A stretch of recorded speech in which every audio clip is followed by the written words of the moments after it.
Hi, I'm Demir. You wouldn't call me the life of any party, but my friends appreciate my level-headedness. At Westlake University, I'd been dating Alicia Bennett for nearly 10 months. We met in advanced composition, where she dazzled everyone with her confident presentations and sharp wit. Demir, you're so different from the guys I usually date, she told me over coffee after our third study session. They're all about showing off, but you actually listen when I talk. I find what you say interesting, I'd replied simply, making her smile. Marcus, my roommate since freshman year, had reservations from the start. I don't know, man, he said one evening while we were playing video games.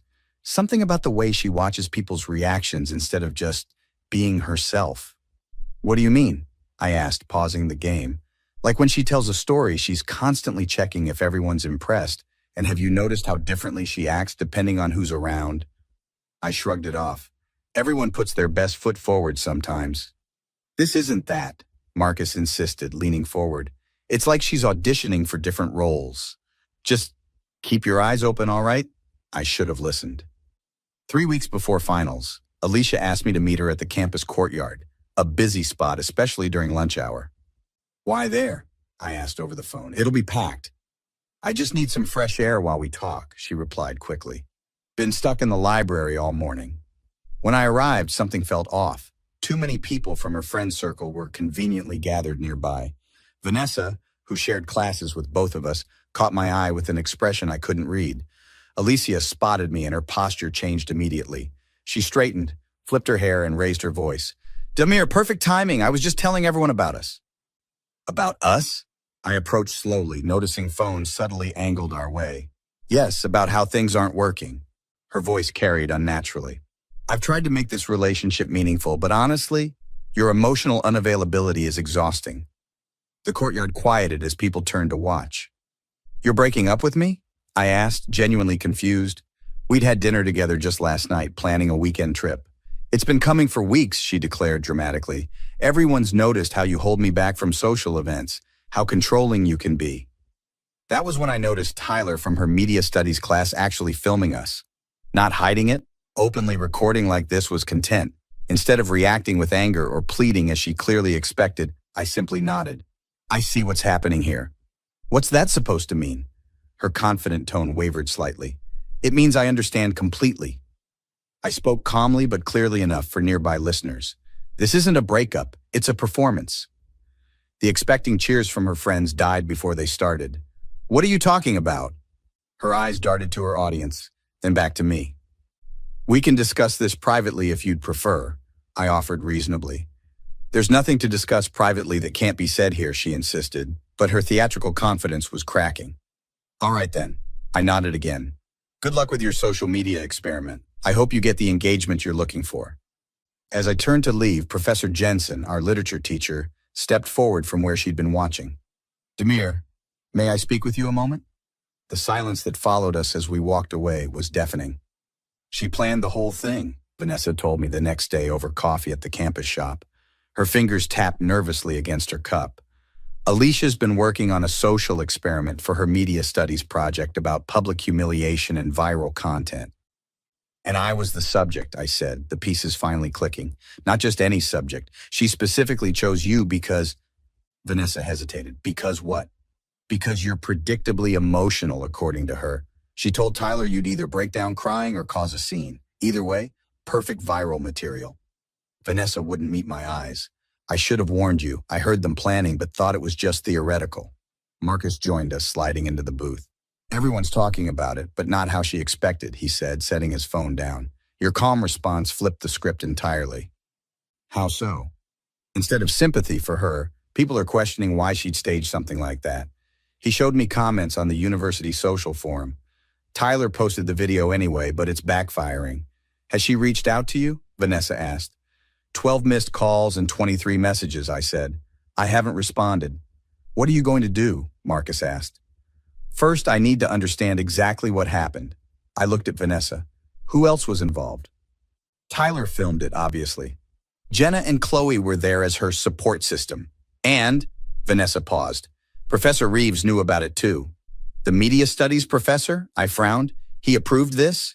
Not officially, Vanessa clarified, But she discussed the concept with him and he didn't discourage it. Said something about real-world consequences creating authentic content. That crosses several ethical boundaries, Marcus said, his law major perspective emerging. The cafe door opened and Jenna, one of Alicia's friends, approached hesitantly. Can I join you guys for a minute? Marcus shifted reluctantly to make space. What do you want? To apologize, Jenna said, looking directly at me, and to tell you it went further than you know. What do you mean? The breakup scene was just phase 1. Jenna pulled out her phone and showed us a document. This was the full project plan. Phase 2 involved spreading rumors about why you got dumped, complete with fake texts and stories from anonymous sources who'd supposedly seen problematic behavior.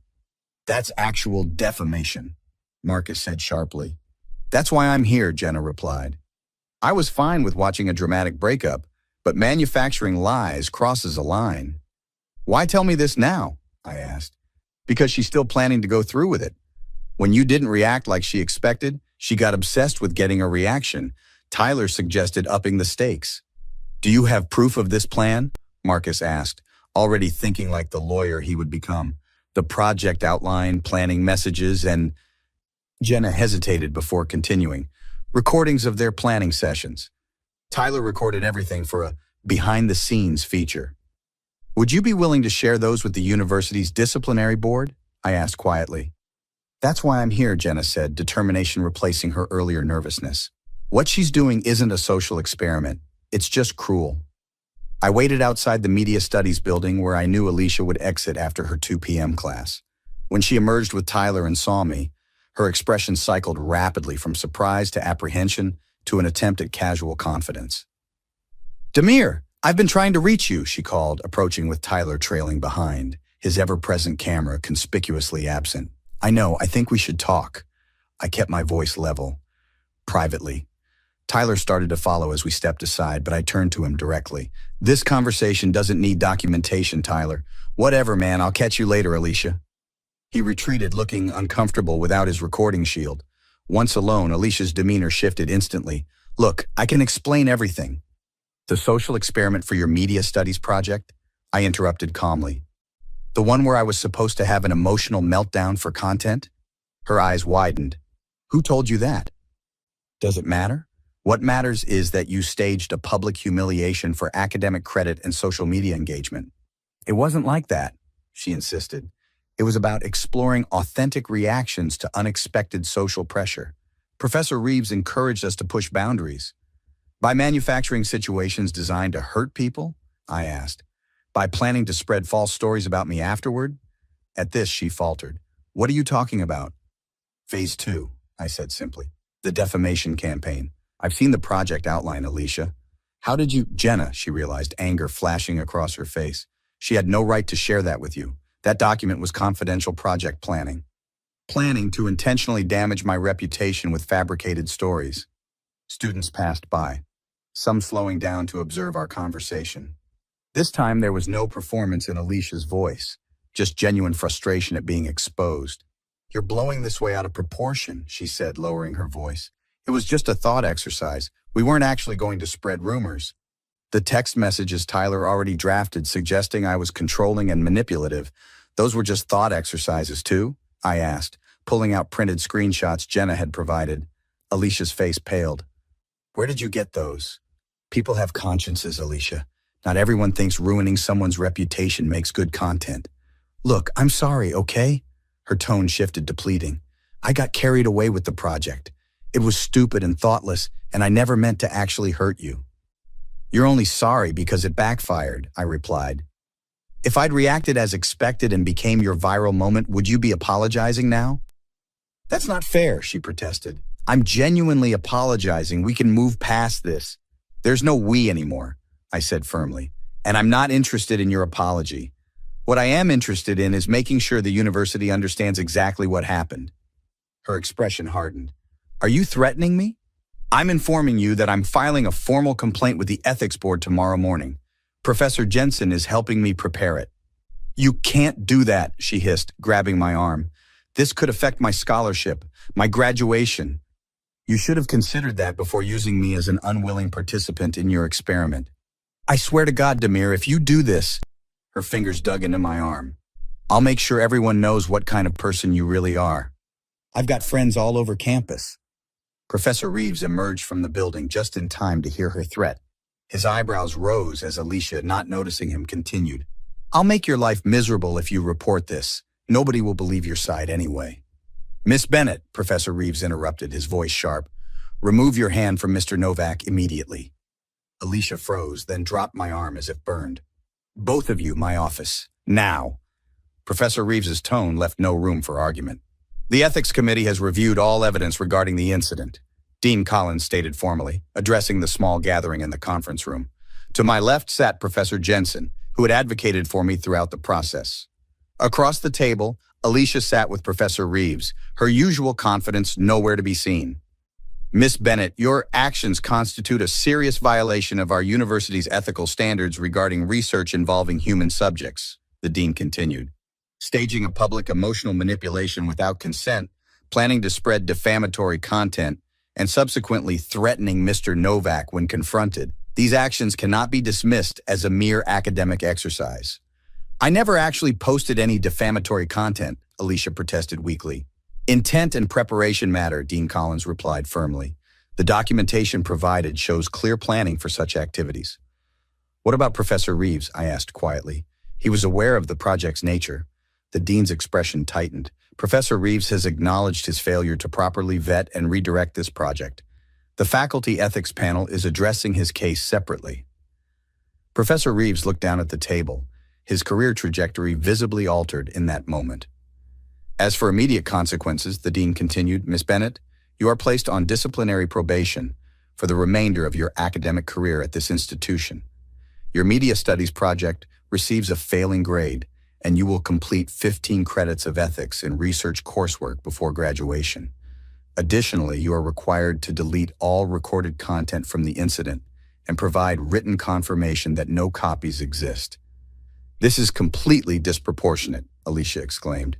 It was just a social media project. No, Miss Bennett, Dean Collins replied coldly. It was harassment, planned defamation, and threatened retaliation, all documented. Consider yourself fortunate that Mr. Novak chose not to pursue this through external legal channels. Marcus, who'd been silently observing from the back of the room, had actually prepared those legal documents, just in case. After the meeting, Vanessa and Jenna waited outside. How did it go? Vanessa asked as we emerged. Exactly as it needed to, I replied. 2 weeks later, Marcus, Vanessa, Jenna, and I sat at our favorite off-campus cafe. The aftermath had settled into a new normal. Alicia had withdrawn from our shared classes, moving to different sections. She tried to approach me yesterday, Jenna said, stirring her tea. Wanted to clear the air about everything. What did you tell her? Marcus asked. That actions have consequences and some bridges stay burned. Do you ever think about forgiving her? Vanessa asked me carefully. Forgiveness would imply I'm still carrying anger, I replied, considering the question. I'm not. I just have clarity about who she is and who I want in my life.